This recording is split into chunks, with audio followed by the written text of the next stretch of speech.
Ternyata hampir 70% penyakit, baik mental illness ataupun penyakit fisik, itu ada kaitannya dengan emosi yang tidak tuntas dan dendam yang tidak pernah terselesaikan. Pantas kalau Allah memberikan salah satu nama pintunya surga, salah satu nama pintu surga itu apa? Menahan marah. Bismillahirrahmanirrahim. Alhamdulillah, tentunya kita bersyukur kepada Allah atas seluruh nikmat yang Allah berikan kepada kita, terutama nikmat yang sangat kita syukuri, yaitu ketika kita diberikan kenikmatan untuk duduk pada taman ilmu mengetahui kebenaran. Manusia pada dasarnya ketika dikaitkan dengan kebenaran, manusia itu terbagi menjadi 4 kelompok besar di dalam pusaran kebenaran. Ada manusia yang pertama, selama hidupnya dia tidak pernah mengerti tentang kebenaran. Mungkin dia mengerti kebaikan, tetapi dia tidak mengerti kebenaran. Sehingga di dalam kesehariannya hanya tahu yang baik, tetapi tidak tahu yang benar. Karena ibu harus bisa membedakan mana itu baik, mana itu benar. Baik itu menurut apa yang ditetapkan manusia, kebenaran itu apa yang ditetapkan Allah dan Rasulnya. Ada manusia yang pertama hanya tahu yang benar, tetapi hanya tahu yang baik, tetapi tidak pernah tahu yang benar. Ini merupakan orang yang pertama. Jadi selama hidupnya dia tidak pernah paham tentang kebenaran. Ada yang kedua, ada manusia yang mereka itu mengetahui kebenaran tetapi tidak mampu mengikuti kebenaran, disebabkan berbagai macam alasan dan berbagai macam kondisi yang menghalangi dia untuk mengikuti yang benar. Banyak orang yang paham menutup aurat itu wajib, tapi ternyata dia tidak mampu dan belum mampu untuk menutup auratnya dengan berbagai macam kondisi dan alasan yang dia dapatkan, sampai dia tidak mampu melaksanakan kebenaran menutupi auratnya. Banyak yang paham bahwasanya riba itu haram, paham, tapi dia tidak mampu meninggalkan riba itu disebabkan dengan kondisi-kondisi tertentu yang dia peroleh pada kehidupannya, sampai akhirnya dia tahu kebenaran, dia memahami kebenaran, tetapi dia tidak pernah mampu untuk menjadi bagian dari kebenaran itu. Dan ini juga merupakan kelompok yang buruk, sama dengan kelompok yang pertama. Ya, makanya kita harus ingat, siapapun yang terjebak kepada dosa dan kemaksiatan, hati-hati. Dosa dan kemaksiatan itu kayak lumpur hidup. Orang yang sudah masuk kepada dosa, kalau dia tidak bergegas bertaubat, maka dosa itu akan menghisapnya sebagaimana lumpur hidup menghisap setiap objek yang masuk ke dalam lumpuran pasir itu. Maka dosa pun sama, kemaksiatan itu sama. Makanya kata Imam Ibnu Qayyim, dosa itu akan menghisap manusia sampai ketika manusia sudah tidak lagi merasakan nikmat pada dosanya, itu pun dia tidak begitu mudah untuk meninggalkan dosa itu, walaupun dosa itu sudah tidak ada lagi nikmatnya. Orang yang minum khamar pertama kali nikmat, lama-lama nikmatnya itu hilang, karena kok nikmatan pada dosa itu tidak pernah bertahan lama. Tapi ketika orang sudah tidak lagi merasakan kenikmatan khamar yang dia teguk dan dia menjadi pecandu alkohol, dia mau meninggalkan khamar itu sudah nggak gampang. Kenapa? Cengkraman khamar itu akan mencengkramnya lebih parah daripada hisapan pasir ketika menghisap manusia yang masuk ke dalam pusaran pasir itu. Ya. Orang yang pakai narkoba pertama kali nikmat, lama-lama akhirnya dia sakau. Ketika dia sakau, dia tidak lagi merasakan nikmat pada apa yang dia masukkan ke dalam tubuhnya, karena kenikmatan dosa itu hanya awalnya saja. Lalu kalau sudah masuk, lalu dia terperosok, apa yang dia lakukan sudah tidak lagi nikmat. Mau keluar tidak gampang, tidak mudah, karena dosa itu selalu meminta tumbal supaya tumbal itu tidak mudah keluar dari pusaran dosa dan kemaksiatan itu. Orang yang zina, selingkuh, pertama-tama mungkin nikmat, merasakan sensasi, emosinya naik turun, rasa bahagianya naik turun, rasa penasarannya juga muncul pertama-tama. Lama-lama nikmatnya itu hilang.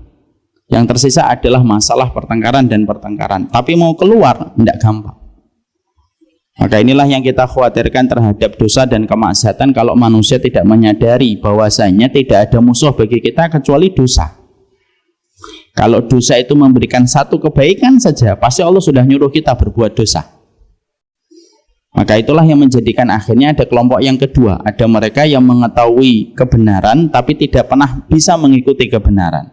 Dia melihat dari kejauhan, sebagaimana seseorang yang ada di pinggir sungai, kemudian kebenaran ada di pinggir sungai sisi yang lainnya, dan akhirnya dia tidak mampu untuk mendatangi kebenaran. Ada yang ketiga, orang yang mereka mengetahui yang benar, mengikuti yang benar, tetapi tidak bertahan lama. Ketika dia sudah mengetahui kebenaran, mengikuti kebenaran, tetapi tidak pernah bertahan lama. Dia hanya bertahan pada satu musim. Ketika sudah mulai bosan, dia tinggalkan kebenaran. Jalan kebenaran itu jalan yang panjang, Ibu. Yang lelah akan lelah, yang letih akan letih, yang bosan akan bosan, yang berbalik arah akan pun berbalik arah. Karena sesungguhnya yang dibutuhkan dari kebenaran itu adalah sebuah sikap konsistensi dan istiqomah terhadap kebenaran itu. Makanya ada orang yang mengikuti kebenaran di satu musim, tapi tidak lagi kita jumpai dia di musim berikutnya. Ada orang yang berada di masjid musim panas, tapi tidak lagi di masjid di musim dingin. Ada orang yang mengikuti kajian, istiqomah di dalam kajian, itu terjadi di musim gugur atau di musim semi, tapi tidak terjadi di musim gugur. Karena apa? Karena mengikuti kebenaran itu jalan yang panjang. Yang tersisa di ujung jalan kebenaran itu adalah mereka yang selalu bersabar. Ini kelompok yang ketiga. Kelompok yang keempat yaitu adalah mereka yang mengikuti kebenaran, mengetahui kebenaran, mengikuti kebenaran, dan dimatikan di atas kebenaran. Maka inilah yang menjadi sebuah sumber kenikmatan besar pada kehidupan kelak di akhirat. Nah, inilah yang menjadikan kita bersyukur. Kenapa kita bersyukur? Karena ilmu yang kita selenggarakan, yang kita sampaikan adalah nasihat untuk saya, nasihat untuk ibu-ibu, supaya kita senantiasa berada konsisten di atas jalan kebenaran, supaya kita dimatikan di atas jalan kebenaran. Makanya ada perkataan indah dari Al-Bani, mintalah kepada Allah sesuatu yang sifatnya membawa kebaikan kita pada kebaikan akhirat, salah satunya diberikan jalan kebenaran. Maaf ya, jangan terbiasa meminta kepada Allah dan berdoa kepada Allah itu urusannya dunia terus. Karena pada dasarnya dunia sudah digaransi oleh Allah untuk kita. Jangan minta supaya hartanya banyak, mobilnya banyak, rumahnya banyak. Itu pun kalau kita dapatkan dan kita peroleh, pasti juga akan datang saatnya perpisahan dengan kematian yang telah kita ditetapkan oleh Allah. Mbok diganti, permintaannya itu yang paling banyak adalah, ya Allah, berikan kenikmatan saya dalam sholat, berikan kenikmatan saya untuk duduk di taman ilmu, berikan kenikmatan saya untuk bangun di tengah malam, berikan kelapangan hati saya untuk terus meminta ridho dari suami, dan matikan saya di atas kebenaran. Dan ini ternyata kadang-kadang justru kita lupakan. Permintaan manusia itu terkadang lebih banyak didominasi dengan permintaan dunia. Tidak salah, cuma kurang etis. Kalau kita sudah ditetapkan oleh Allah kehidupan kita di kehidupan berikutnya, yaitu kehidupan akhirat, itu kan kehidupan kita. Ini bukan kehidupan kita. Tapi ternyata permintaan kita lebih banyak di sini daripada permintaan kita pada kehidupan berikutnya. Berarti ada yang kurang betul prosedur dan mekanisme di dalam kita berdoa. Mintalah kepada Allah istiqomah menutup aurat, istiqomah ketika ngaji, istiqomah ketika husnudon. Jadikan hati kita mencintai orang yang beriman itu dengan lapang. Itu salah satu yang terkadang penting, tapi justru tidak pernah kita masukkan pada list ketika kita berdoa. Maka inilah yang menjadikan kita bersyukur kepada Allah. Semoga Allah menerima syukur kita, dan semoga kita terus diperjalankan di atas kebenaran, dan semoga kita diwafatkan di atas jalan kebenaran. Amin, insya Allah. Kepada Allah kita berdoa dan kepadanya kita berharap, karena harapan kepada Allah merupakan harapan yang tidak pernah mengenal kekecewaan. Kita pada kesempatan hari ini akan menyelesaikan dulu bagaimana sifat-sifat dan karakter penduduk surga, sebagaimana pada satu riwayat yang kita peroleh ketika sahabat Hammam bertanya kepada Ali bin Abi Thalib, terangkanlah kepadaku wahai Amirul Mukminin sifat-sifat penduduk surga, sehingga aku merasa begitu terang melihat sifat-sifatnya dan karakter mereka pada kehidupan. Ini penting untuk terus kita hadirkan pada kehidupan kita berjalan, karena kita di dalam kehidupan itu perlu role model. Dan tidak ada role model yang paling luar biasa pada kehidupan orang yang beriman kecuali contohnya itu datang dari karakternya para penduduk surga, supaya pikiran kita, jiwa kita tidak terisi dengan sesuatu yang sifatnya tidak layak menjadi role model pada kehidupan kita. Orang yang tidak mengisi tangki di dalam kehidupan imannya dengan role model sebagaimana penduduk surga, maka bisa berakibat fatal.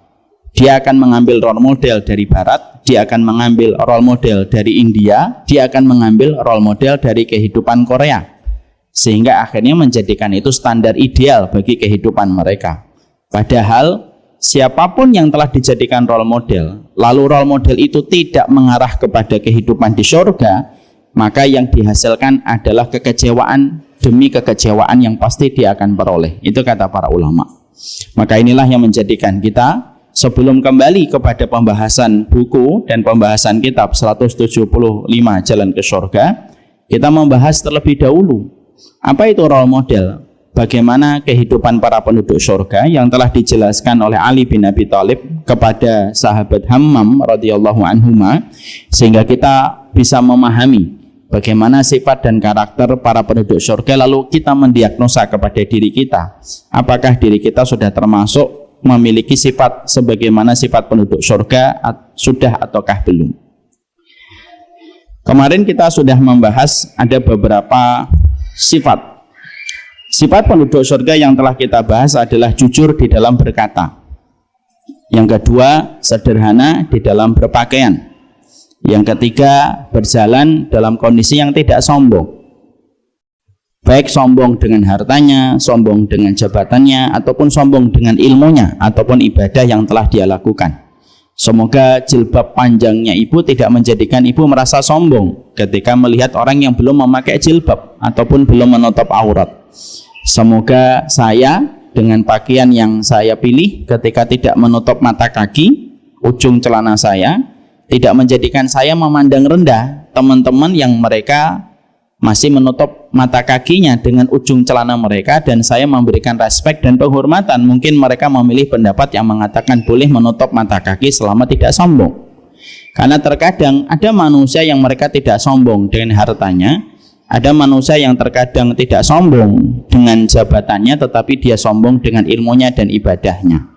Karena kesombongan itu datang dari tiga. Kalau tidak sombong dari hartanya, tidak sombong dari jabatannya, ya terkadang sombong dengan ilmu dan pencapaian ibadah yang telah dia lakukan dan dia kerjakan. Kemudian yang berikutnya, memelihara matanya dari perkara yang dilarang oleh Allah. Ya, artinya tidak menjadikan matanya melihat sesuatu yang berlebihan. Memelihara mata itu bukan hanya melihat kepada lawan jenis. Ghadul basar itu ibu tidak hanya kepada lawan jenis, tapi ghadul basar itu juga kepada perkara-perkara yang bisa menjadikan hati kita menjadi kotor. Ketika kita melihat pencapaian saudara kita, ketika hati kita lagi keruh, ya jangan dilihat. Nanti kamu malah timbul penyakit hasad kalau kamu melihat itu. Makanya kata Imam Ibnu Rajab Al-Hambali, beliau mengatakan salah satu di antara polusi dan racun bagi hati itu banyak melihat. Makanya terkadang, maaf ibu, untuk saya juga, kalau kadang-kadang kita merasa resah padahal kita tidak ngapa-ngapain di rumah, merasa beban kita banyak padahal kita tidak melakukan apapun kecuali kebutuhan kita sudah diberikan kecukupan oleh Allah melalui suami kita, tapi perasaan kita kok berat. Mungkin salah satunya karena mata kita sering melihat sesuatu ibu, di mana informasi yang kita peroleh dan informasi yang kita dapatkan sudah terlalu banyak.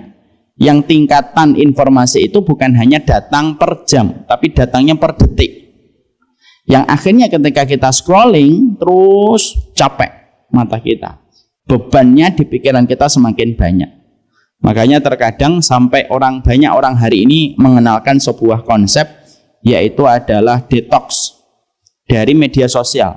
Kadang-kadang kita harus mematikan media sosial, meliburkan diri kita untuk tidak harus tahu semua perkara. Karena kita tidak dituntut untuk pintar dalam setiap perkara. Kalaupun ibu tidak tahu apa yang trending, tidak menjadi hina di hadapan Allah. Kalaupun saya tidak tahu tentang apa yang viral, saya pun tidak akan hina di hadapan Allah. Karena itu merupakan perkara yang baik untuk kita. Semakin banyak ngelihat, semakin lelah. Para penduduk surga itu tahu, mereka itu mengerti bahwasanya mata adalah jendela hati mereka. Karena mereka memahami mata itu jendela hati mereka, mereka sangat memperhatikan kepada siapa mereka melihat, karena apa yang mereka melihat dikonsumsi oleh bagian hati mereka. Ya, makanya kita tidak perlu tahu semua perkara. Orang yang biasanya sering mengupdate berita yang terutama tidak berkaitan langsung tentang kehidupan akhiratnya dan tidak langsung berkaitan pada kehidupan di dunianya, itu akan lelah. Karena di balik mata yang melihat dan di balik telinga yang mendengar ada hati yang harus merespon atas apa yang dia lihat dan apa yang dia dengarkan. Ya, makanya terkadang kita harus mengistirahatkan itu. Ya, kadang-kadang sosial media kita matikan, tidak akan rugi insya Allah. Ya, makanya Masya Allah kalau di kami ada admin sosial medianya, tidak harus kami yang memegang. Kenapa? Memegang itu terkadang membuat banyak sekali keinginan. Dan ternyata ketika kita banyak memandang, itu juga membuat banyak sekali penilaian secara subjektif yang datang dari kita. Kita ngelihat ada teman kita makan di restoran, apa penilaian kita? Macam-macam. Restoran itu sudah viral 3 tahun yang lalu. Saya dari 3 tahun yang lalu aja sudah datang ke situ. Sekarang dia baru posting di Instagram. Ada lagi yang komen, restoran itu 3 tahun yang lalu. Sebelum restoran itu berdiri saya sudah di situ. Membuat penilaian secara subjektif. Dan terkadang kita tanpa menyadari penilaian itu terus ada. Melihat satu akun, membuat penilaian. Lihat satu akun, membuat penilaian. Terus lelah kita. Makanya kata Ibnu Rajab, hati-hati terhadap racunnya hati yang tidak terasa. Bisa mengakibatkan hati kita menjadi radiasi terhadap kebaikan. Kalau hati kita mendapatkan 4 racunnya. 4 racun itu apa? 1, banyak makan. 2, banyak memandang. 3, banyak berinteraksi sama orang terlalu besar. Yang 4, banyak bicara. Makanya tidak setiap perkara harus kita komentari dan tidak semua perkara harus kita ketahui dan kita berikan penilaian kita. Yang berikutnya, jiwa mereka tenang ketika mereka mendapatkan anugerah atau musibah dan mereka tidak ingin hidup lama-lama. Itu diantara sifat penduduk surga yang diterangkan oleh Ali bin Abi Thalib. Sekarang mari kita teruskan. Ali bin Abi Thalib lalu menyampaikan kepada sahabat Hammam bagaimana sifat penduduk surga berikutnya ketika mata mereka tidak memandang banyak kepada perkara yang diharamkan oleh Allah. Jiwa mereka begitu tenang ketika menerima anugerah, baik ketika menghadapi cobaan ataupun mendapatkan anugerah. Rindu mereka kepada Allah begitu besar. Kalau bukan karena ketetapan Allah, mereka tidak ingin hidup lama-lama di dunia supaya mereka bisa berjumpa dengan Allah dan tidak ingin melewatkan sekejap mata pun untuk tidak berjumpa dengan Allah. Di mata mereka yang begitu besar hanyalah Allah. Ini yang sudah kita terangkan. Lalu Ali bin Abi Thalib melanjutkan, para penduduk surga itu hati mereka kaya. Hati mereka kaya, hati mereka bersih, dan orang lain dijamin keselamatannya dari apa yang mereka lakukan. Ketika orang-orang beriman di sekitarnya itu mendapatkan keselamatan dari para penduduk surga. Karena penduduk surga itu apa? Hati mereka kaya dan hati mereka bersih. Jadi salah satu di antara sifat penduduk surga itu apa? Orang yang menjadi karakter penduduk surga itu adalah orang yang senantiasa memperhatikan penampilan hatinya sebelum mereka memperhatikan penampilan fisiknya. Tidaklah para sahabat ibu mereka dijamin surga itu bukan karena banyaknya sholat. Tidaklah para sahabat Nabi sebagian besar dari mereka dijamin dengan surga bukan karena banyaknya puasa. Juga bukan karena banyaknya sedekah yang mereka gelontorkan. Tapi tidaklah para sahabat Nabi mereka mendapatkan keutamaan yang besar di sisi Allah, lalu sebagian besar dari mereka dijamin dengan surga, itu disebabkan karena keselamatan hati mereka. Karena mereka itu adalah satu kaum yang paling banyak menjaga hatinya, jauh lebih banyak daripada menjaga apapun yang mereka miliki pada kehidupan. Karena orang yang terjaga hatinya adalah orang yang paling besar. Transaksi perniagaan mereka dan perdagangan mereka kepada Allah, perniagaan yang paling mahal disifati oleh Allah dan dibeli oleh Allah itu adalah ketika hati seorang mukmin dalam kondisi yang bersih dan mereka dalam kondisi yang sehat di dalam kehidupan mereka.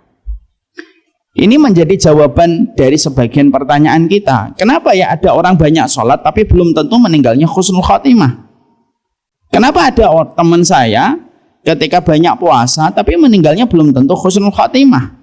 Tapi terkadang kita menjumpai orang yang biasa, terkadang amalan ibadahnya biasa, amalan sunnahnya juga terasa biasa, tapi ternyata mereka meninggal dalam kondisi husnul khotimah. Kenapa? Mungkin amalan dohirnya biasa, tapi yang memukau dan mempesona itu bukan amalan dohirnya, tetapi adalah amalan hatinya. Berapa banyak manusia yang mereka mempesona di dalam amalan ibadahnya dan amalan dohirnya, tapi mereka itu rusak di dalam amalan hatinya ketika hatinya tidak mampu mendatangkan keselamatan bagi urusan kaum muslimin. Dan ini menjadi satu masalah yang kita harus paham. Sunnah yang diajarkan oleh baginda Nabi dan sunnah yang diikuti oleh para sahabat Nabi itu adalah sunnah yang mengajarkan setiap orang yang memahami tentang sunnah itu adalah orang yang memperhatikan hatinya dulu sebelum mereka memperhatikan penampilan fisiknya. Karena apa? Itulah yang disaksikan oleh para sahabat dan itulah yang disaksikan oleh para tabi'in. Makanya ada sebuah percakapan yang sangat indah ini. Sufyan bin Dinar. Sufyan bin Dinar ini salah satu ulama tabi'in. Lalu dia bertanya kepada Abu Bishr. Ibu-ibu tahu Abu Bishr? Abu Bishr itu muridnya Ali bin Abi Thalib. Ya, yang mengatakan kalimat yang sedang kita pelajari ini.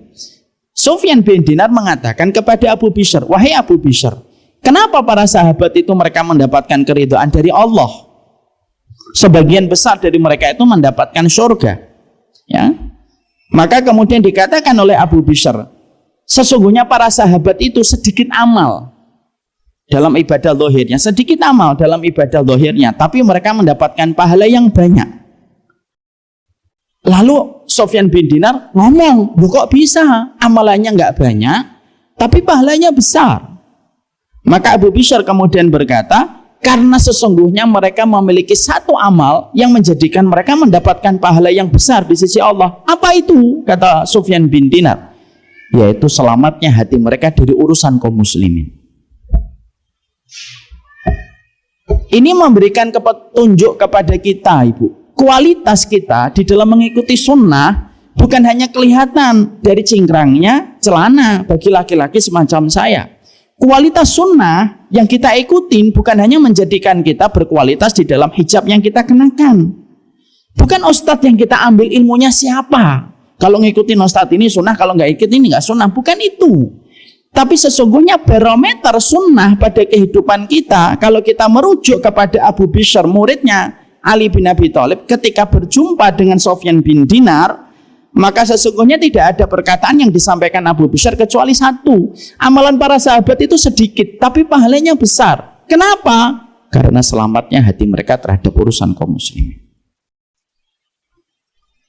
Ini loh Bu yang terkadang menjadikan kita memahami kenapa ada orang tampaknya biasa tetapi diwafatkan dalam kondisi husnul khatimah.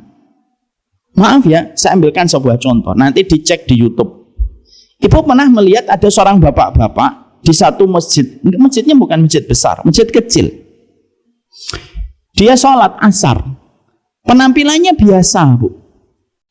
Memakai baju biasa, memakai celana biasa. Dan maaf, pemilihan madhab atau pemilihan pendapat tentang masalah celana beda dengan saya. Kelihatan itu di CCTV yang terekam yang diupload di YouTube. Celananya menutup mata kaki. Walaupun saya tidak memilih pendapat itu. Lalu sholatnya biasa, Bu. Ketika berkumandang iqamat sholat asar, beliau pun tidak masuk shaf yang pertama. Beliau masuk shaf yang kedua. Ini saya perhatikan detail videonya. Dia masuk shaf yang kedua. Sholat asar. Ketika rakaat yang pertama berjalan normal. Rakaat yang kedua, ketika beliau lagi sujud, lalu imam melanjutkan untuk bangkit dari sujud, melaksanakan tahiyat awal, beliau tidak bangkit dari sujudnya. Sampai akhirnya ketika selesai, jamaahnya geger, dicoba untuk digoyang, beliau jatuh. Dan ternyata beliau meninggal dunia. Banyak pemilihan yang beliau pilih di dalam sholat berbeda dengan saya. Ketika sholat sunnah, beliau tidak pakai sutroh. Saya memegang pendapat kalau sholat sunnah atau sholat sendirian harus ada sutroh. Dalam masalah ujung pakaian kita, pilihan saya berbeda dengan pilihan beliau. Bukan berarti saya kemudian meragukan apa yang saya pilih. Enggak. Tapi yang kita ambil sebuah pelajaran itu apa? Kenapa ada orang yang tampaknya biasa, yang menurut kita tampaknya biasa aja, tapi bisa diwafatkan dalam kondisi mereka sedang sujud. Ada yang diwafatkan ketika sholat tarawih 2 tahun yang lalu puasa Ramadan. Kenapa bisa semacam itu? Mungkin amalan dohirnya biasa, tapi mereka memiliki amalan hati yang bersih. Mereka mungkin tidak hasad, mereka tidak pernah suudzon, mereka tidak pernah berprasangka yang buruk, mereka tidak mau ngurusin orang kecuali menginginkan kebaikan dalam diri mereka. Maka amalan mereka yang terjaga ketika terjaganya hati dari urusan kaum muslimin yang banyak, lalu terjaga hati mereka, itu loh amalan yang sedikit tapi pahalanya itu meraup banyak di sisi Allah. Kadang-kadang kita selalu memperhatikan penampilan dohir, dan itu penting. Bukan berarti setelah ini kita nggak menampilkan penampilan dohir. Kenapa nggak pakai jilbab, Pak? Yang penting hatinya, nggak juga gitu. Tapi yang kita perhatikan itu adalah bagaimana penampilan hati. Jangan sampai apa yang kita perhatikan pada penampilan dohir kita melupakan kulturnya sunnah yang diajarkan oleh para sahabat.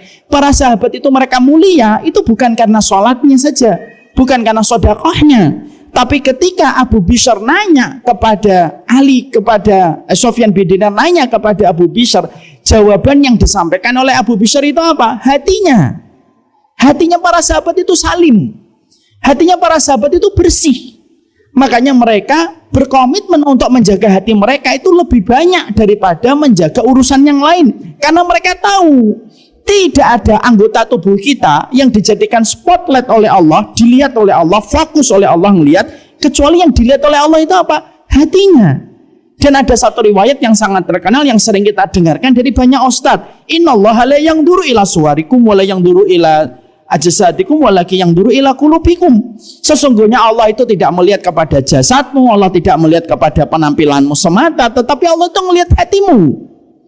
Dan banyak di antara kita yang melupakan bagaimana selamatnya hati kita dari urusan kaum muslimin. Makanya ketika Imam Syafi'i rahimahullahu ta'ala, beliau ditanya, apa yang bisa menyebabkan kami husnul khatimah, wahai Imam Syafi'i? Imam Syafi'i tidak menyebutkan sholat tahajud tanpa menafikan keutamaan sholat tahajud. Imam Syafi'i tidak menyebutkan puasa sunnah yang banyak tanpa menafikan puasa sunnah yang banyak. Tapi Imam Syafi'i ketika ditanya apa rahasia supaya kami bisa wafat dalam kondisi husnul khatimah, maka jawaban dari Imam Syafi'i sederhana. Jagalah hatimu untuk tidak banyak berprasangka kepada manusia. Itu yang disampaikan Imam Syafi'i. Makanya di antara sifat dan karakter yang disampaikan oleh Ali bin Abi Thalib kepada Hammam itu apa? Hatinya penduduk surga itu bersih. Mereka itu bersih. Makanya upaya untuk membersihkan hati ini termasuk perkara yang besar, Ibu. Dan maaf ya, maaf sekali. Ternyata hari ini kita sudah mulai banyak menjumpai ilmu medis. Ilmu medis itu kan sifatnya berubah-ubah sesuai dengan penelitian. Maaf ya, jangan dipandang ilmu medis itu ilmu pasti. Enggak. Kalau ilmu pasti, kenapa kok hari ini masih banyak penelitian, tesis? Karena memang pada dasarnya ilmu medis itu berkembang sesuai dengan tingkat penelitian yang mereka peroleh dan mereka dapatkan dari setiap pola yang terjadi pada kehidupan manusia. Itu ilmu medis. Dan ilmu medis itu sekarang sudah bisa mengeluarkan sebuah statement.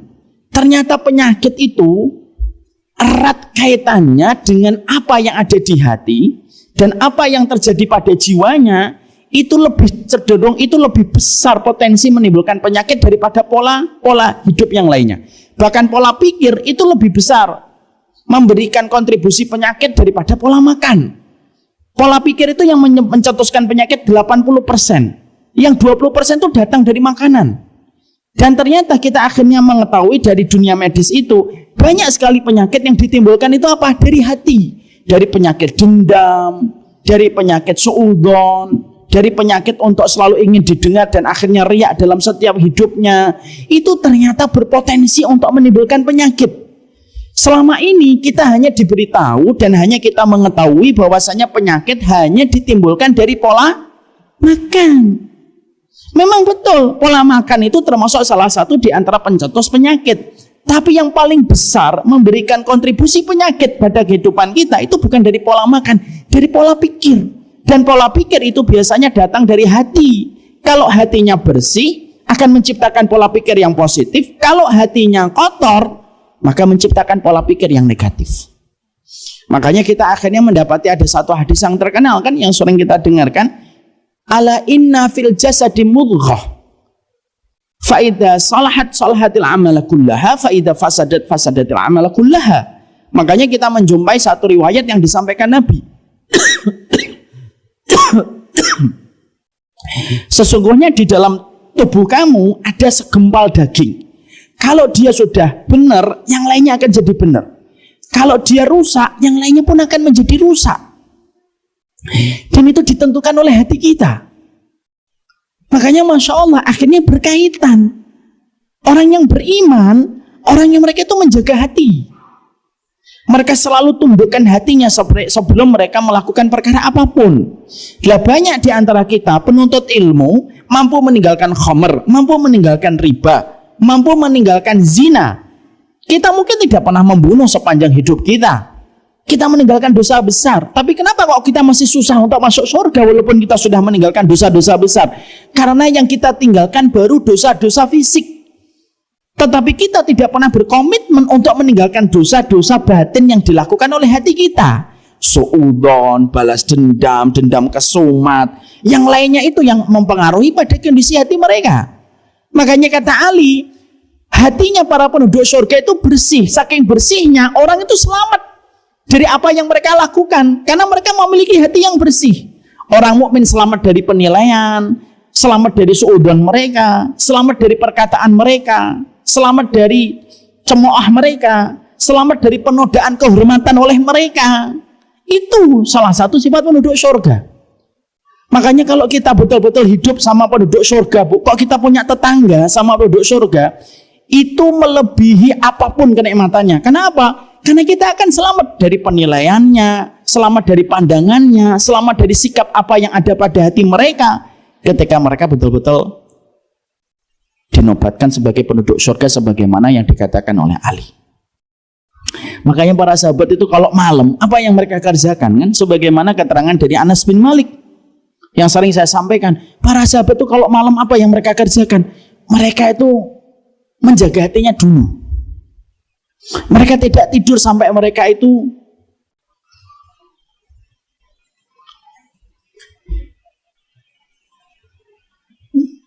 di belakang. Suara saya nggak jelas ya? Jelas atau tidak? Ya, kelihatannya saya sudah teriak-teriak tadi sampai batuk-batuk saya. Ya. Kalau tidak jelas nanti bisa pindah ke sebelah sini mungkin lebih mendengar insya Allah. Saya tetap akan naikkan suara saya. Apanya? Ya, sudah? Mari kita tutup dengan kafaratul majlis. Ya.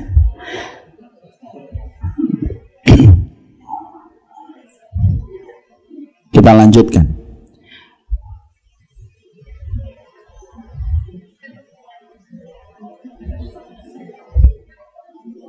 Sampai mana tadi?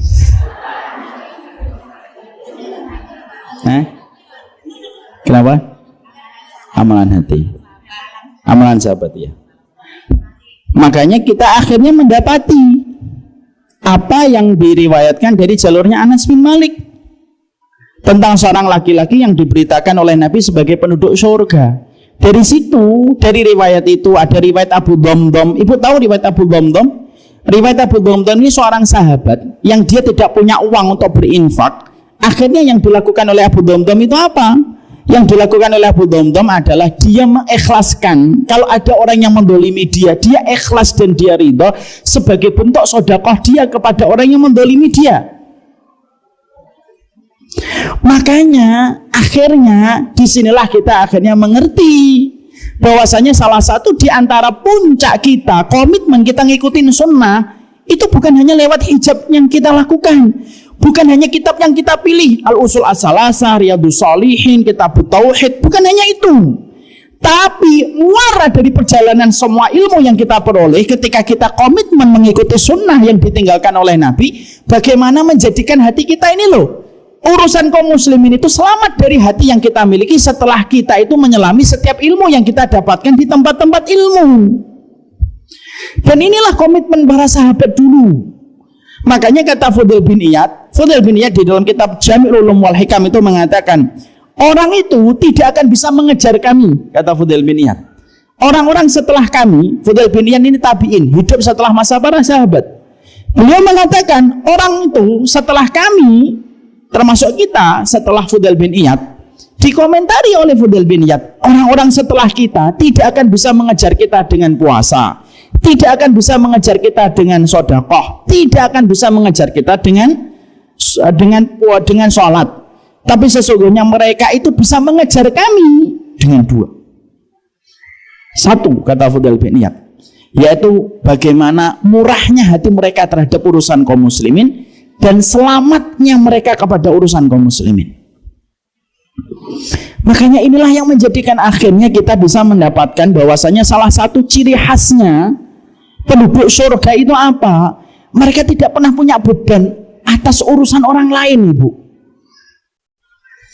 Sehingga akhirnya ketika mereka berkomitmen betul kepada hati mereka, maka hati orang yang menjadi penduduk surga itu hati yang lembut. Saking lembutnya, mereka tidak pernah mau memasukkan sesuatu kepada hati mereka ketika mereka tahu perkara itu bisa merusak kehidupan akhirat mereka ketika mereka memasukkan itu pada porsi hati mereka. Maka inilah yang menjadikan akhirnya pekerjaan berat kita ngikutin sunnah itu di sini. Kalau kita mengikuti sunnah, bagaimana sholatnya kita sebagaimana sholatnya Nabi, insya Allah mudah. Selama kita tidak taklid buta terhadap apa yang kita pelajari. Kalau kita ingin supaya umroh kita sesuai dengan sunnah, insya Allah tidak susah. Selama ibu mau mendengarkan ustadz yang menyampaikan dalil, ibu akan mengikuti dan akhirnya ibu akan mengetahui bagaimana umrah yang sunnah. Tapi menjaga hati ini merupakan pekerjaan seumur hidup, di mana inilah yang menjadikan kita bisa memahami amalan para sahabat sebagaimana yang dikatakan oleh Ali bin Abi Thalib. Ali bin Abi Thalib itu mengatakan sesungguhnya penduduk surga itu hati mereka itu kaya, hati mereka itu bersih. Saking bersihnya hati mereka, mereka itu selamat, orang-orang di sekitarnya itu selamat dari perkataan dan perbuatan mereka. Makanya Masya Allah Ibu, kalau ada di antara kita masih membenci sebagian muslim dengan muslim yang lainnya, it is heavy loh. Benci itu berat. Akhirnya banyak penyakit yang timbul. Maaf ya, ini saya kemarin beberapa hari yang lalu melakukan safar, ketemu dengan para ustadz. Salah satunya ada Ustadz Zaidul juga. Saat itu kita mendapati ada sebuah terapis kesehatan itu cerita sama kita. Ternyata ada satu penyakit Ibu yang didapatkan orang rata-rata ketika dia mempelajari pola-pola penyakit itu selalu ada hubungannya dengan penyakit hati. Selalu ada hubungannya dengan penyakit hati. Entah itu dendam, entah itu kemarahan, emosi yang memuncak, ketidakridhaan, bahkan maaf ya sampai hutang pengasuhan ketika mereka itu dendam sama orang tuanya ketika merasa orang tuanya tidak memberikan yang terbaik untuk dirinya atau merasa orang tuanya pilih kasih terhadap dirinya. Ternyata pola penyakit itu selalu ada hubungannya dengan persoalan hati yang tidak selesai. Makanya saya teringat kepada Imam Ibnu Qayyim. Imam Ibnu Qayyim ini seorang ulama tapi juga seorang tabib. Maka Imam Ibnu Qayyim itu ternyata kalau mendiagnosa pasien yang datang kepada Imam Ibnu Qayyim, Imam Ibnu Qayyim itu selalu tanya dulu sebelum mendiagnosa fisiknya. Selalu beliau tanya, apa yang sedang kamu rasakan? Apakah kamu dolim sama seseorang? Ataukah kamu didolimi sama orang sampai menimbulkan dendam pada dirimu? Ada enggak orang yang kamu merasa marah dan emosi ketika membicarakan dia? Itu selalu ditanyakan Imam Ibnu Qayyim dulu sebelum Imam Ibnu Qayyim menentukan bagaimana mengobati penyakitnya. Kenapa kok hatinya dulu? Karena hati ini kalau sudah baik, semuanya jadi baik, Bu. Makanya kalau hati sudah kotor, setiap darah yang dipompa oleh jantung membawa aura yang negatif. Jadilah berbagai macam penyakit. Kenapa? Semua bagian tubuh kita dari syaraf sampai darah itu semuanya itu di bawah kepemimpinan hati. Dan Nabi sudah menyampaikan dalam bentuk yang sangat clear, jelas. Nabi itu mengatakan kalau hatimu baik, semuanya baik. Kalau hatimu buruk, semuanya pun akan jadi buruk. Makanya ketika kita mengambil hadis ini untuk kita terapkan pada dunia kesehatan, maka akhirnya kita bisa menilai, oh berarti kalau saya hatinya bersih, maka seluruh darah yang dipompa, syaraf yang bergerak, jantung yang berdegup, lambung yang kemudian juga bekerja, itu semuanya baik. Kenapa? Karena rajanya baik. Tapi ketika rajanya tidak baik, darah yang dipompa membawa aura yang negatif, pikiran menjadi berlebih-lebih, dan itulah yang akhirnya menjadi pemicu penyakit. Makanya akhirnya perkara yang penting ketika kita belajar dari apa yang dikatakan oleh sahabat Ali kepada Hammam hari ini adalah komitmen sunnah kita ketika kita berjalan untuk mengikuti baginda Nabi dan para sahabat, diukur bagaimana keselamatan hati kita. Maafin orang, Bu, karena sesungguhnya salah satu di antara pintu surga itu memaafkan. Makanya saya tuh akhirnya pernah penasaran ketika lagi membahas The Homeland of Solihin Samilah seri yang kelima, saya tuh sempat ngomong sama tim saya, kenapa ya salah satu pintu surga itu kok memaafkan?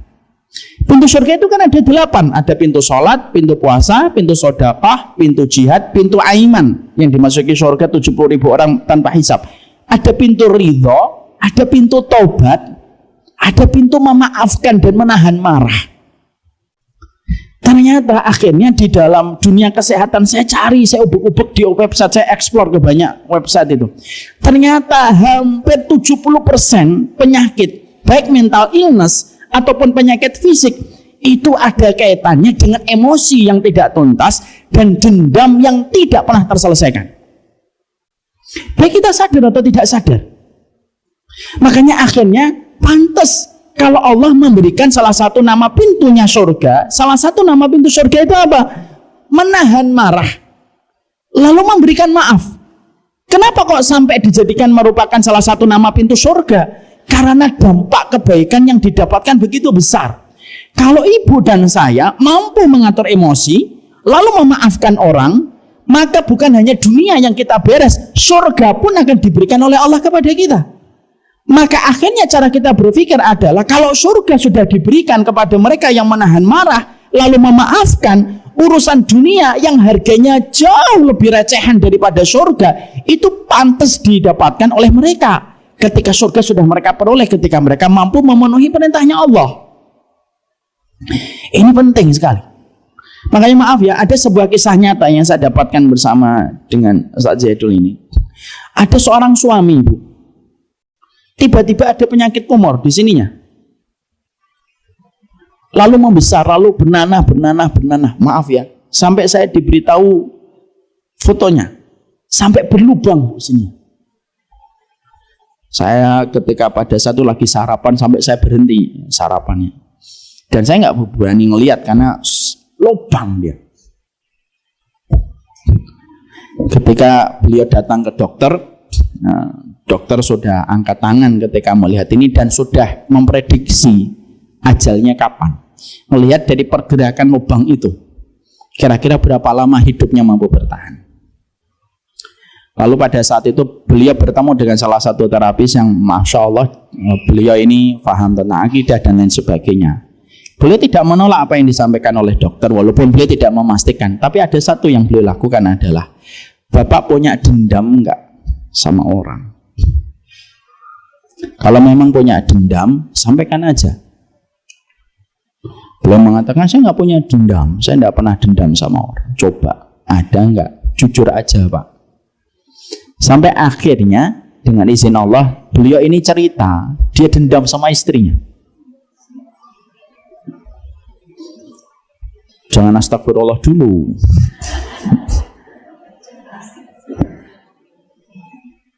Jangan langsung nyalain suaminya dulu. Jadi ini ada kejadian. Kenapa dia bisa dendam sama istrinya? Karena istrinya pernah selingkuh. Tadi astagfirullah, sekarang Masya Allah. Beliau kemudian mendapati istrinya selingkuh. Ketika beliau mendapati istrinya selingkuh, maka beliau sebenarnya sudah memaafkan. Ketika istrinya akhirnya bertobat, menyesali, tetapi beliau tidak bisa langsung memaafkan dari dalam hatinya, walaupun secara permukaan wajah beliau seakan-akan memaafkan. Kenapa beliau sulit memaafkan untuk merelakan peristiwa itu? Karena ada satu pemicu, triggernya. Triggernya apa? Karena laki-laki yang menjadi teman selingkuhan istrinya itu satu kampung sama dia. Jadi setiap dia keluar rumah ketemu laki-laki itu, bergejolak lagi yang marahnya, walaupun dia memaafkan istrinya. Masya Allah ya. Obat diberikan kepada beliau dengan berbagai macam obat, tapi beliau mengatakan, Pak, tidak ada salahnya memaafkan. Karena apa? Kita juga tidak tahu akhir dari Bapak kapan kalau melihat sudah semacam ini. Bukankah memaafkan lebih baik supaya Bapak juga mendapatkan salah satu keutamaan yang Allah terangkan di dalam Al-Quran. Akhirnya beliau nangis. Beliau mengatakan, sekarang saya sudah memaafkan, Pak. Kenapa sekarang sudah memaafkan? Ketika saya sakit, tergeletak lemah di dalam rumah, tidak ada orang yang paling tulus merawat saya kecuali istri saya. Masya Allah itu. Ibu percaya? Saya saat itu akhirnya melihat dan menjumpai bagaimana foto itu ditunjukkan lagi oleh pasiennya itu. Ini saksi salah satunya saja itu. Kemudian akhirnya setelah memaafkan, dimaafkan itu istrinya, diridhoi lagi istrinya betul-betul dari dalam hatinya, tidak ada lagi menyimpan apapun di balik hatinya yang paling dalam itu. Akhirnya dengan izin Allah, obat yang diberikan, pengobatan dan terapi yang diberikan itu akhirnya menutup kembali itu. Menutup kembali sampai akhirnya tertutup kembali. Lalu saya ditanya sama beliau ini, gimana ini kedudukannya dalam syariat, Ustaz? Saya menerangkan, inilah mungkin dahsyatnya keutamaan memberi maaf. Makanya sampai kita mendapati perkataan dari Ibnu Qudamah. Ibnu Qudamah mengatakan apa? Salah satu amal la tuzanu bihil mizan. Ada 3 amal yang hampir-hampir kalau ditimbang amal itu, mizan itu nggak kuat, Ibu. Jadi kalau ini mizan itu dia lebih kuat daripada amal yang dilakukan manusia. Ditimbang sholat, mizan kuat. Ditimbang puasa, masih kuat. Ditimbang sodakoh, masih kuat mizan itu. Tapi, kata Ibnu Qudamah, ada 3 amal, yang mana kalau 3 amal itu diletakkan dalam mizan, kalau 3 amal itu diterima, hampir-hampir mizan ini jebol untuk menanggungnya. Kenapa? Saking besarnya pahala yang ditanggung dari 3 amal itu. Apa 3 amal ini? 1, amalan orang yang sabar. Orang kalau sudah sabar, ketika diletakkan itu di atas mizan itu melorot, hampir tidak kuat. Yang kedua, amalan puasa Ramadan dengan tingkat amal soleh yang dikerjakan apabila diterima, kalau ditimbang hampir tidak kuat mizan ini. Yang ketiga, apa itu amalan yang hampir tidak kuat ini? Memaafkan orang yang mendolimi dia, dan dia memaafkan semata-mata karena Allah. Maka ketika ditimbang, ditaruh di mizan, maka mizan itu menanggungnya itu begitu berat, luar biasa. Kenapa? Saking besarnya pahala ketika kita memaafkan. Makanya di dalam satu riwayat yang diterangkan oleh baginda Nabi SAW, nanti di padang mahsyar, maka sesungguhnya ketika di padang mahsyar itu Allah ada panggilan dari malaikat. Aina haula ajruhu 'ala Allah. Mana orang-orang yang pahalanya dikasih langsung oleh Allah? Mana orang-orang yang pahalanya dikasih langsung oleh Allah? Yang memenuhi panggilan itu bukan orang yang sholat. Yang memenuhi panggilan itu bukan orang yang puasa. Yang memenuhi panggilan itu adalah orang yang ketika hidupnya pernah disakiti, pernah didolimi, pernah dilecehkan, lalu dia memaafkan. Maka merekalah yang menyambut seruan para malaikat itu, orang yang pernah didolimi dan memaafkan semata-mata karena Allah, dan dia betul-betul ikhlas memaafkan, bukan basa-basi. Dia datang kepada panggilan malaikat itu, lalu malaikat menyuruh mereka untuk berkumpul pada satu tempat. Di tempat itulah Allah yang memberikan pahalanya secara langsung dan tidak melalui malaikat. Kenapa? Saking besarnya pahala yang Allah berikan kepada orang yang memberikan maaf. Makanya Masya Allah ya. Makanya betul kata Ali bin Abi Thalib ketika beliau menyampaikan riwayat ini kepada Hammam. Penduduk surga itu selalu dimulai dari hatinya yang bersih. Makanya kalau kita mengikuti apa yang dikatakan oleh Ali bin Abi Thalib, maka pastikan orang yang duduk bersama kita hari ini adalah orang yang selamat dari lisan kita dan hati kita, pikiran kita, dzon kita, dan prasangka kita. Orang yang menjadi tetangga kita adalah orang yang bersih dari prasangka kita. Orang yang satu ngaji dengan kita, orang yang satu alumni, satu keluarga adalah orang yang selamat dari seluruh apa yang ada di dalam hati kita. Kenapa? Orang yang mampu mengendalikan hatinya itu merupakan salah satu di antara amalan shortcut menuju kepada ridhonya Allah dan menuju kepada surganya Allah. Makanya kan kita harusnya memahami. Maka inilah yang menjadi salah satu di antara amalan rahasia. Kenapa banyak orang tampaknya biasa meninggalnya husnul khatimah? Karena mungkin amalan mereka dohir biasa, tetapi amalan hati mereka itu bersih. Ya? Makanya kalau kita malam, ayo kita maafkan kesalahan orang. Siapapun yang mendolimi kita, kita maafkan. Sudah, letakkan aja semua itu karena Allah Subhanahu wa Ta'ala. Orang yang paling berat dengan maafnya kita suami kita, orang yang paling berat dengan maafnya kita istri kita, orang yang paling berat dengan keridhaan kita anak-anak kita, orang tua kita. Karena itu yang akan menjadi sumber kualitas kita di dunia dan sumber posisi kita di akhirat, yaitu di surganya Allah.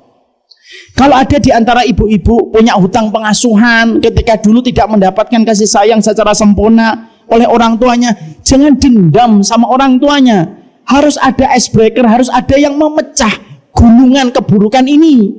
Karena berikan udzur kepada orang tua kita. Bisa jadi orang tua kita memang tidak bisa maksimal menyayangi kita karena ada kondisi-kondisi yang mereka dapatkan yang tidak bisa mereka ceritakan untuk kita. Kalau kita tidak belajar untuk memaafkan orang tua, memaafkan suami, memaafkan istri, memaafkan teman ngaji kita, ustadz yang kita belajar darinya atau ustadz yang kita tidak belajar darinya, maka bagaimana hati kita akan tercipta dengan sebuah hati yang dikatakan oleh Abu Bishr kepada Sofyan bin Dinar, hati yang mendatangkan keselamatan terhadap urusan kaum muslimin. Maaf ya Bu, sampai kepada para pendosa pun semacam itu. Makanya Imam Qurtubi ketika beliau itu menerangkan arti ruhama'u bainahum yang ada pada surat Al-Fatah, di akhirnya beliau mengatakan arti ruhama itu apa? Orang yang taat mendoakan pendosa dan pendosa juga mendoakan orang yang taat.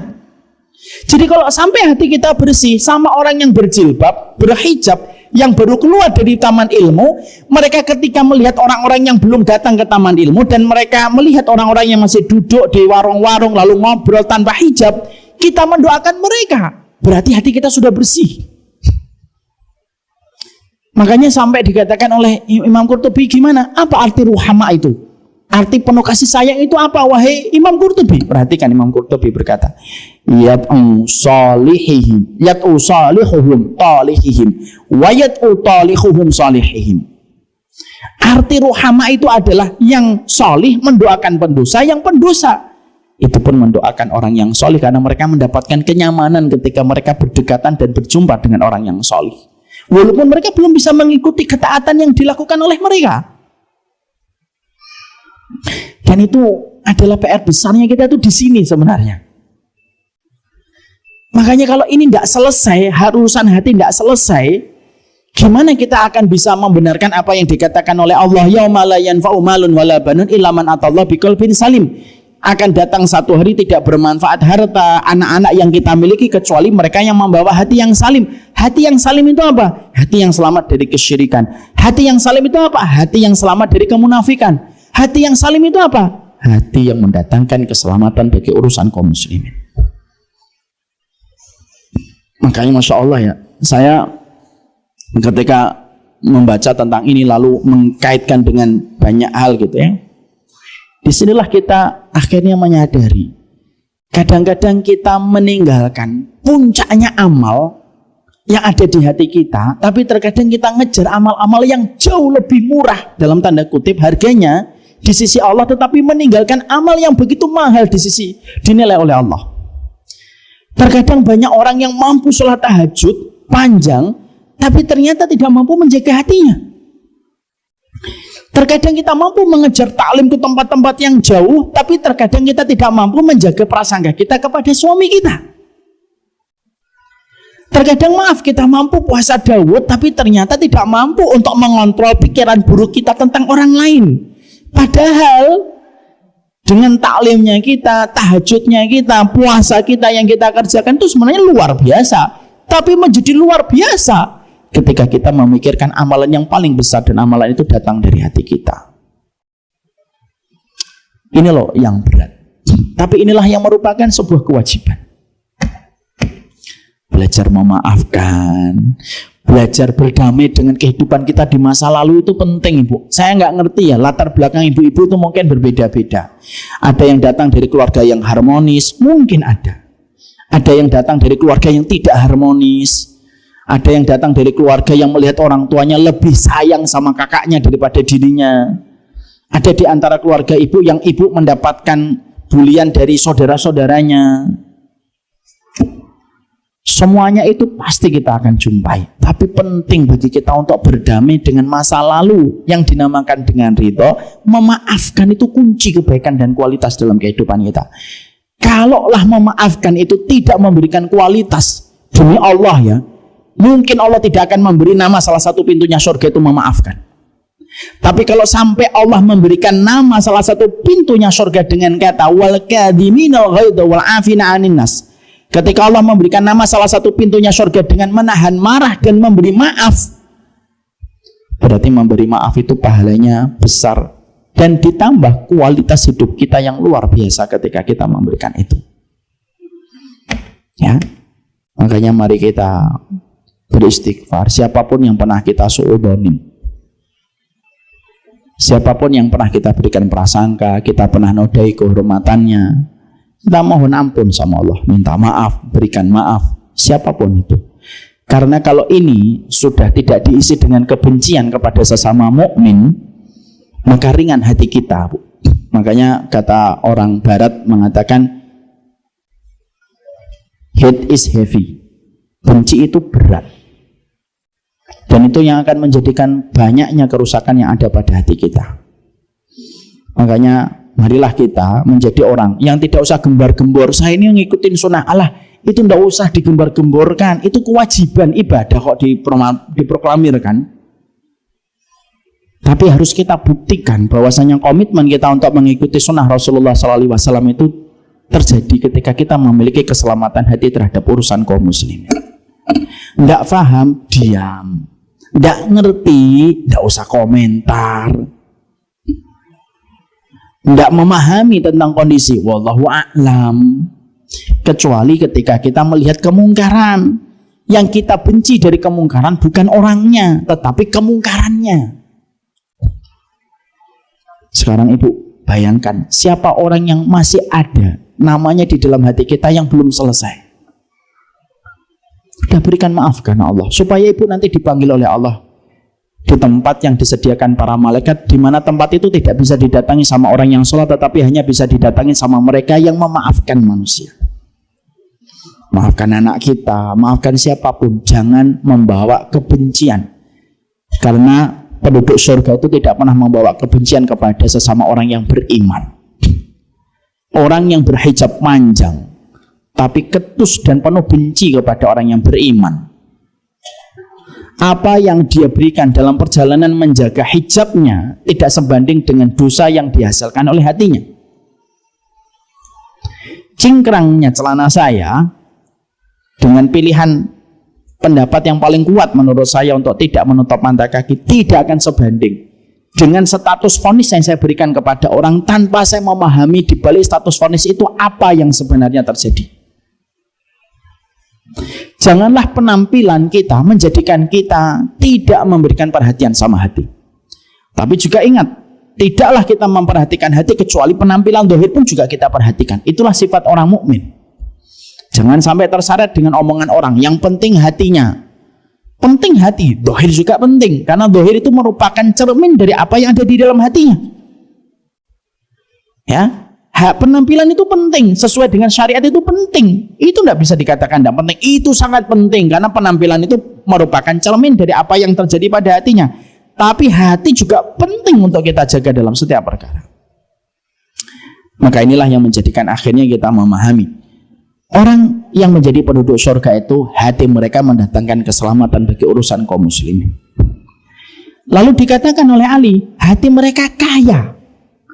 Jadi Ali menyebutkan dua sifat, hati yang kaya dan hati yang salim, hati yang sehat, hati yang mendatangkan keselamatan. Apa itu definisi hati yang kaya yang disampaikan oleh Ali bin Abi Thalib? Nah, kita jelaskan pada pertemuan kita berikutnya, insya Allah. Ini yang dapat kita terangkan pada kesempatan hari ini. Semoga masing-masing dari kita mampu mengerti betul. Sunnah itu dimulai dari bagaimana komitmen kita untuk menjaga hati kita di dalam setiap perkara yang diridhai oleh Allah Subhanahu wa taala. Dan maaf ya Ibu, menjaga hati dan pikiran itu lebih susah daripada menjaga dari perkara yang lainnya. Saya tutup kajian kita dengan kita mentadaburi surat Al-Falaq dan surat An-Nas. Ibu-ibu hafal surat Al-Falaq dan surat An-Nas? Hafal insyaallah. Surat Al-Falaq itu berapa kali kita berlindung sama Allah? Surat Al-Falaq itu kita berlindung kepada Allah berapa kali? A 2, B 3, C 4. Siapa yang menjawab A? Tidak ada. Siapa yang menjawab B? Siapa yang menjawab C? Antara tawaduk dan tidak paham itu terkadang tipis. Surat Al-Falaq itu kita minta perlindungan kepada Allah berapa kali? Berapa kali kita minta perlindungan kepada Allah pada surat Al-Falaq? 5 itu kan jumlah ayatnya. Berapa kali kita berlindung? Berapa? Siapa yang mau untuk membaca surat Al-Falaq? Ibu baca Ibu surat Al-Falaq.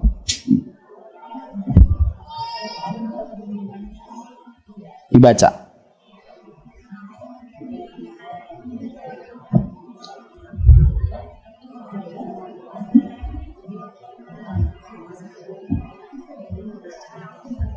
Qul a'udzu birabbil falaq.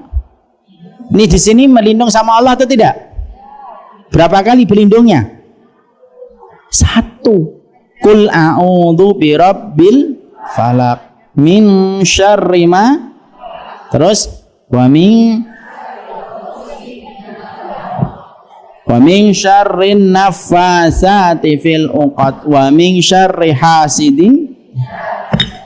Berapa kali kita berlindung kepada Allah di dalam surat Al-Falaq? 1 kali. Dari apa? Min syarrin naffasati fil uqad. Apa itu? Tukang sihir. Berarti kalau kita berlindung dari tukang sihir, diajarkan oleh surat Al-Falaq, kita meminta perlindungan kepada Allah berapa kali? 1 kali. Sekarang saya tanya Ibu, hafal surat An-Nas? Hafal insyaallah. Berapa kali kita minta perlindungan kepada Allah di dalam surat An-Nas? Berapa? Berapa? Jangan cepat-cepatnya jawab. Dilihat dulu. Kita meminta perlindungan kepada Allah dalam surat An-Nas berapa kali? An-Nas 3 kali. Qul a'udzu birabbin nas, malikin nas, ilahin nas. Berapa kali? 3 kali. Dari apa kita berlindung kepada Allah pada surat An-Nas? Min syarril waswasil khannas alladzi yuwaswisu fi sudurin nas. Berlindung dari apa? Dari perasaan was-was yang ditimbulkan oleh khannas, yang meniupkan di dalam hati kita. Di sini para ulama, dengarkan dulu, ditutup dulu Qur'annya. Perhatikan saya Ibu. Allah mengajari kita, kata para ahli tafsir, untuk minta perlindungan dari tukang sihir, cukup 1 kali kamu berlindung sama Allah. Kenapa? Selama Ibu melazimi ayat kursi, Al-Ikhlas, Al-Falaq, An-Nas sebelum tidur, maka seterkenal apapun dukun tidak akan pernah bisa mengalahkan Ibu. Itulah keutamaan dari ayat kursi, surat Al-Falaq dan surat An-Nas. Tapi tidak usah nantang-nantang dukun, ya. Ya. Artinya sekali saja. Tapi maaf, ketika ibu meminta supaya hatinya itu selalu dalam kondisi yang baik, tidak was-was, tidak suudzon sama orang, berapa kali kita minta perlindungan sama Allah? 3 kali. Apa pelajaran dan tadabbur pada kedua surat ini? Kata para ahli tafsir mengatakan kepada kita, karena menjaga perasaan, membersihkan pikiran, membeningkan hati untuk melihat orang lain, itu jauh lebih susah daripada menangkal tukang sihir yang berencana jahat kepada kehidupan kita. Paham tadabburnya? Semoga kita memahami tentang itu. Nanti sampaikan kepada suami. Kamu tahu tadabbur surat Al-Falaq, surat An-Nas? Kalau nggak tahu, duduk sini. Saya terangkan. Kalau punya suami, kalau belum punya suami, segera punya suami. Assalamualaikum Ustadz. Ustadz izin bertanya. Iya. Apa ini dulu atau? Ini dulu ya Ustadz ya. Ustadz tadi dibilang bahwa memaafkan itu amalan yang paling besar. Bagaimana dibilang tadi maafan itu mempunyai timbangan yang paling berat di sisi Allah, memaafkan. Memaafkan. Bagaimana jika kita memaafkan orang lain, hati kita sudah memaafkan, tapi begitu kita ngelihat dia, itu kayak muncul lagi gitu loh Ustaz. Itu termasuk, tapi kita memang udahlah maaf, tapi jangan kalau ketemu dia be aja, atau kita menjauh dari dia, itu termasuk memaafkan enggak Ustaz? Ya itulah kerjaan kita Ibu. Maka supaya itu tidak terulang kembali, karena memang maaf ya Ibu, perempuan itu dicoba, diuji oleh Allah dengan akalnya atau perasaannya. Masya Allah. Di antara semua pertanyaan yang saya ajukan hari ini, yang terakhir aja yang terjawab dengan baik. Karena perempuan itu teruji dengan perasaannya Ibu. Maka itulah di antara keutamaan yang Ibu bisa berikan. Ibu harus betul-betul mampu mengalahkan perasaannya. Apa yang harus saya lakukan Ustadz? Mengingat keutamaan orang yang memaafkan, mengingat pula bahwasanya kalau kita melakukan kezaliman, kita juga ingin dimaafkan. Sebagaimana kamu ingin dimaafkan, maafkan orang lain dulu sebelum kamu ingin dimaafkan kesalahan yang kamu lakukan. Lah tentunya dengan kita meminta perlindungan sama Allah, kekuatan sama Allah, mintalah kepada Allah sebuah doa supaya kita diberikan kemampuan untuk memaafkan orang lain. Insya Allah semoga Allah mudahkan untuk kita, walaupun itu tidaklah mudah dan tidaklah gampang. Kalau kita mempunyai sikap, kita lebih baik nggak usah ketemu gitu Ustaz. Kenapa? Untuk kita ngambil sikap, kita jangan bertemu sama dia lah sebaiknya gitu, untuk menjaga. Ya nggak gitu, apa-apa, tapi selama Ibu tidak membencinya dan Ibu betul-betul sudah memaafkan, cuma menjarangkan frekuensi berjumpa supaya kita tidak menghadapi gejolaknya hati, diperbolehkan. Ada lagi yang tidak mau bertanya? Assalamualaikum warahmatullahi wabarakatuh Ustaz. Ustadz, bagaimana caranya beribadah agar tidak riak dan tidak ujub? Sebenarnya banyak sekali kajian kami di YouTube sudah menerangkan tentang ini, tapi saya akan terangkan satu quote yang bisa memberikan kepada kita perenungan. Kalaulah setiap manusia mengingat betapa cepatnya dia dilupakan oleh manusia ketika mati, maka dia tidak akan mati-matian melakukan amal karena manusia.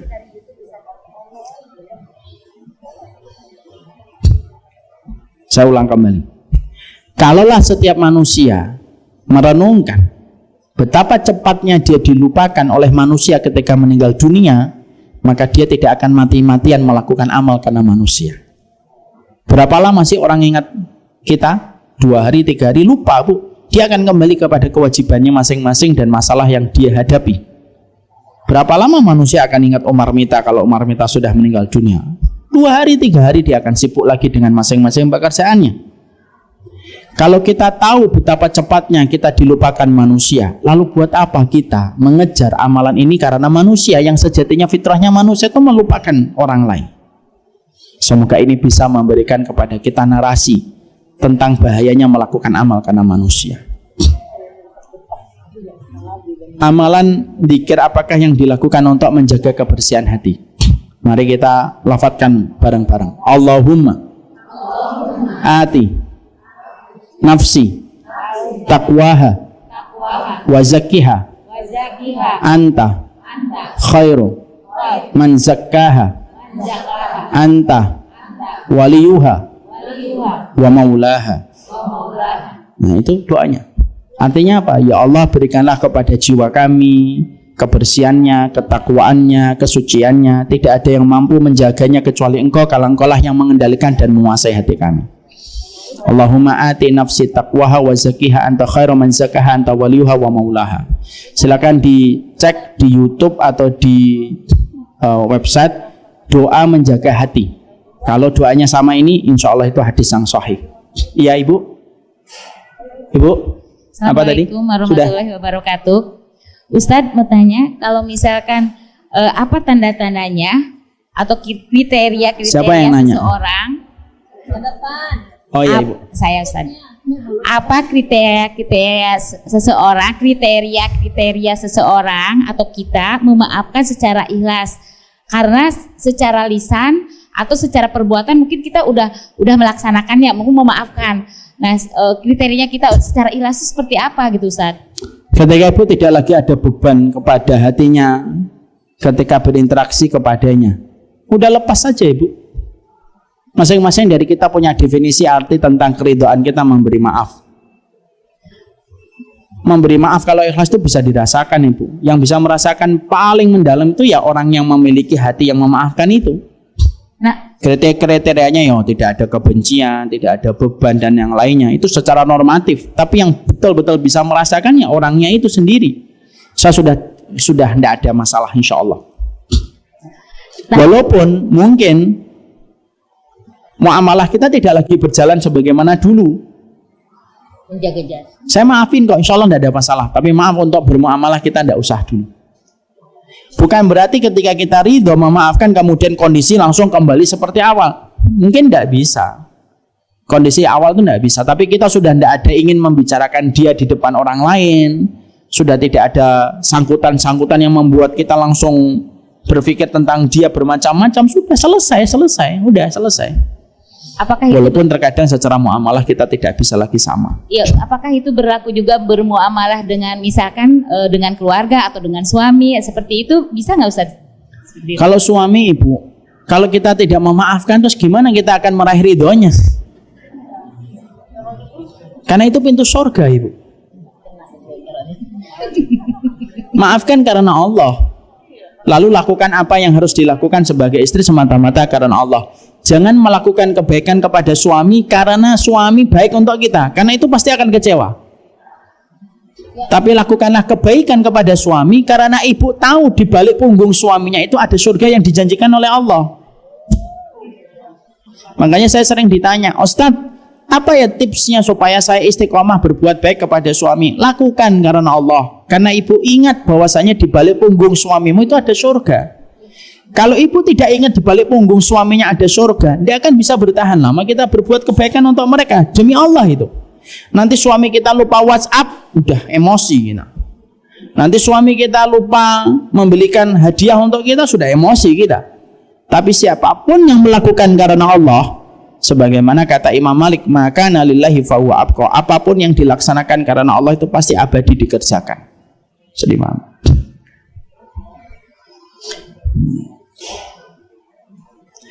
Mohon ditanyakan agar ridho saat anak meninggal dunia.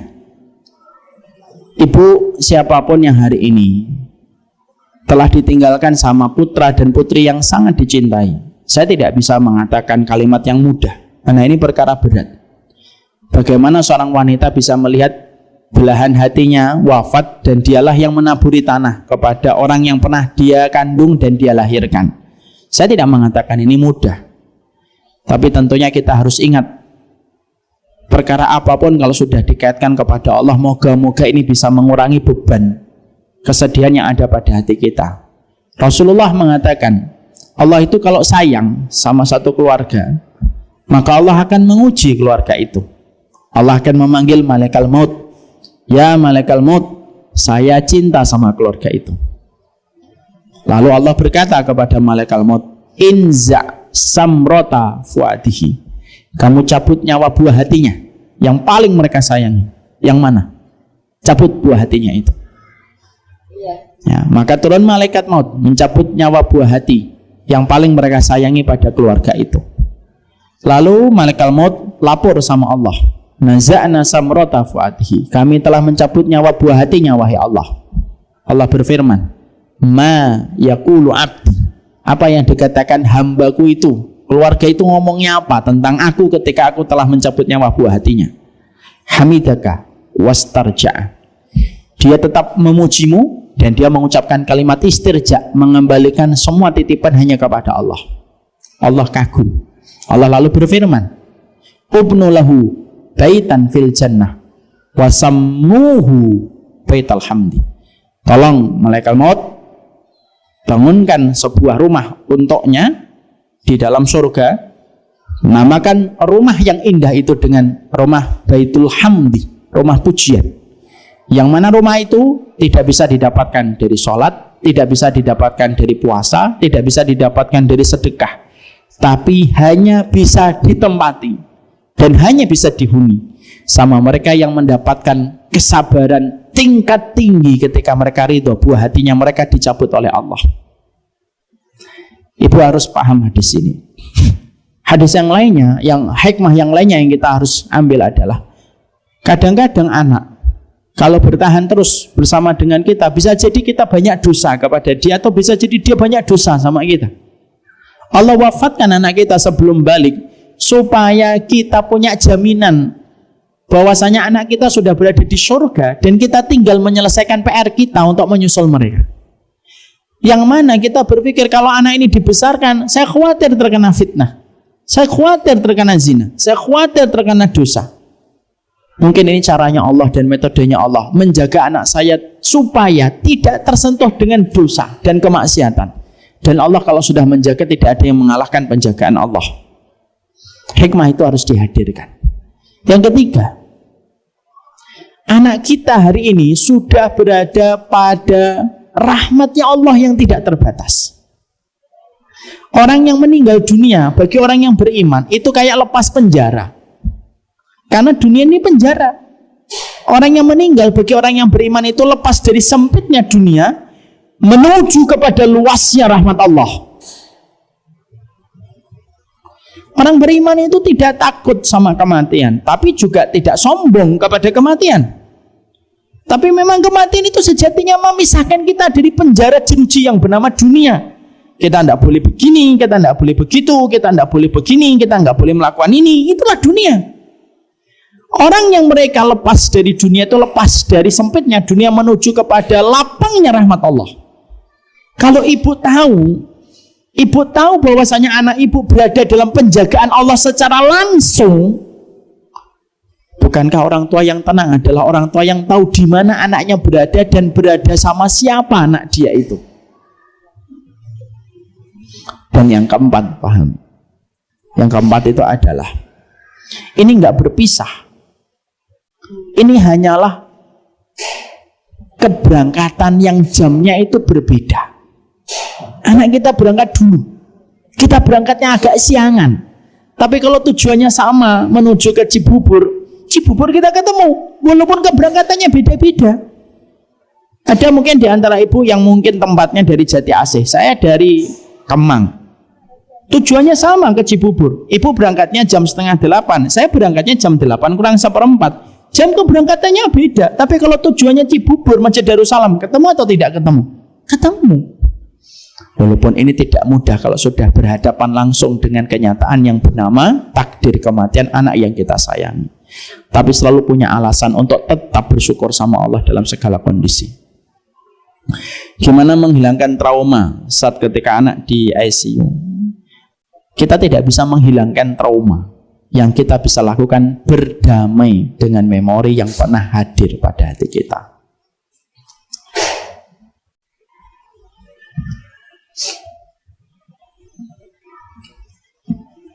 Apabila kita sulit khusyuk dalam sholat karena hati kita kurang bersih, bagaimana mencapai qalbun salim agar bisa khusyuk di dalam sholat? Mencapai khusyuk di dalam sholat itu panjang, ibu. Ibu ikutin aja Samilah series kami yang kedua. This is the end. From the Eid to the Arsh. Perjalanan mentadaburi bacaan sholat di dalam sholat. Di situ kita menerangkan tentang bagaimana caranya kita mampu khusyuk di dalam sholat, bagaimana menghadirkan khusyuk di dalam sholat, mentadaburi setiap bacaan yang kita baca. Maka itu salah satu di antara tahapan kita untuk menghadirkan kembali tentang makna sholat kita. Ingat, hidup kita itu cermin dari kehidupan sholat kita. Kalau sholat kita sudah tidak lagi berharga, apalagi yang berharga dalam kehidupan kita. Allah alam bisawab. Ini yang dapat saya sampaikan dalam pertemuan hari ini. Semoga Allah memberikan kebaikan dan keberkahan dalam setiap urusan kehidupan kita. Wassallallahu ala nabiyina Muhammad. Saya mohon maaf atas banyak kekurangan, atas banyak kesalahan yang terjadi. Semoga Allah memberikan keridhaannya dan kecintaannya pada kehidupan kita. Wassallallahu ala nabiyina Muhammad walhamdulillahirabbil alamin. Kita tutup dengan kafaratul majlis. Subhanakallahumma wa bihamdika asyhadu an la ilaha illa anta astaghfiruka wa atubu ilaik. Assalamualaikum warahmatullahi wabarakatuh.